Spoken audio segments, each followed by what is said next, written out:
सत्संग से सोधी आवे, नहीं जीव 84 में जावे। सत्संग से सोधी आवे, नहीं जीव 84 में जावे।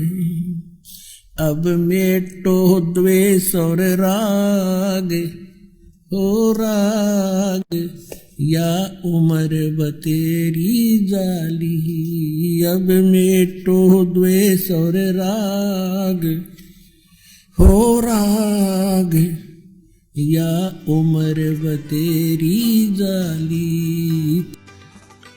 अब सिर कैसे सौंपना होता है कि गुरु जी की आज्ञा का पालन करें। आप गुरु पद पर जो होते हैं उनको पता होता है।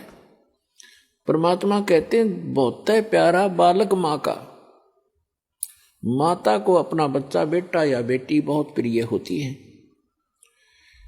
कहावत है कि पिता से 100 गुना प्रिय ममता अपने बालक में माता को होती है, और माता से भी 100 गुना ममता प्रिय गुरु को अपना शिष्य या शिष्या होती है। तो अंदाजा लगा लेना कि गुरु जी आपके कितने हितैषी होते हैं। तो गुरु जी की आज्ञा का पालन करें। पहली भक्ति मार्ग का प्रथम एक ये मंत्र नोट कर ले। भाई जो गुरु बचन पे डट गे रकट गे फंद 84 के।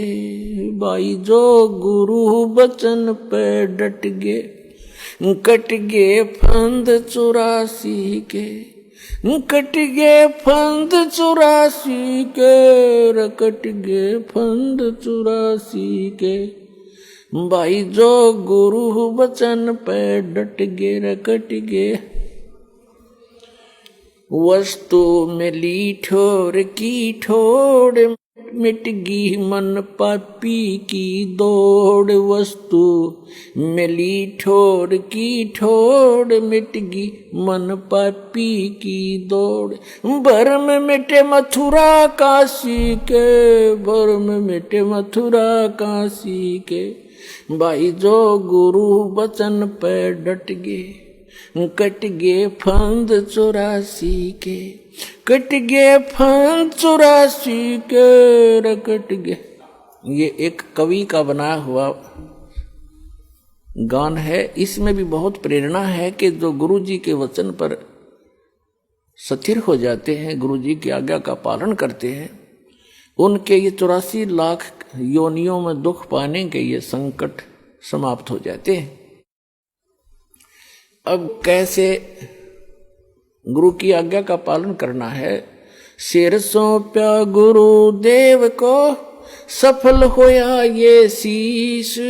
नितानंद इस शीश पर आप बसे जगदीश। सिर कैसे सौंपना होता है? सिर काटना नहीं, गुरु जी के आज्ञा का पालन करना ही सिर सौंपना होता। एक गुरुजी थे, उनके 4-5 शिष्य थे, आश्रम में रहते थे। रोज ही प्रतिदिन शिक्षा यही दी जाती है। प्रत्येक गुरु जो होते हैं ये 5-4 फार्मूले पक्के सिखाता है गुरु को, चेलों को, और ये ही कारगर होते हैं। अब जैसे कोई भी भांग बोता है खेत में, तो वो भी खेत को संवारने के तरीके सारे बता देगा, लेकिन बीज गलत है तो वो सारे तरीके गलत हो गए। बीज ना था गेहूं बो दिए भांग।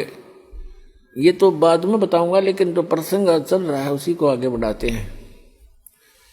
एक गुरुजी थे और वो अपने शिष्यों को शिक्षा देते ही रहते हैं, जैसे प्रतिदिन सत्संग के माध्यम से या वैसे भी टिप्पणी करते हैं, बैठते हैं, जब बच्चे अच्छी शिक्षा देते हैं।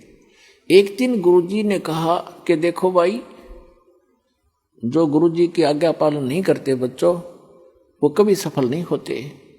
उनको घोर पाप लगता है, उनकी भक्ति नाश हो जाती है। सब शिष्य बैठे हैं, गुरुजी आसन पर बैठे हैं, वो वहां बैठे बैठे सुन रहे हैं। जी गुरुजी बिल्कुल सही है। तो गुरुजी ने कहा कि मेरा एक आदेश है कि तुम मेरे सिर में अपने 5-5 जूते मारो। और ये भी शिक्षा दी जाती थी, गुरु मानुष कर जानते ते नर गई अंध, महादुखी संसार में आ गए यम के फंद। गुरु को परमात्मा के तुल्य मानना चाहिए। अब उनके सामने धर्म संकट खड़ा हो गया। गुरु जी की आज्ञा का पालन नहीं करें तो भक्ति का नाश हो गया, और गुरु जी की तरफ हाथ कर दिया तो कट जा वो हाथ, इससे अच्छा था। तो उस गुरुदेव ने कहा, रे मैं क्या शिक्षा दे रहा था तुम्हारे को, बस ऐसे भक्त तो मेरी आज्ञा का पालन नहीं कर रहे। नीची गर्दन कर ली। एक खड़ा हुआ, अपना जूता निकाला, गुरुजी के पास आकर बैठ गया और अपने सिर में 5 जूते मारे, मट्टाए मट मट्टाए मट। तब गुरुजी ने कहा, भाई डंडी मत मारे, तेरे सिर में नहीं मेरे सिर में कहा था मैंने। तब उस चेले ने कहा कि गुरुदेव इस दास का शीश भी तो आपका ही है।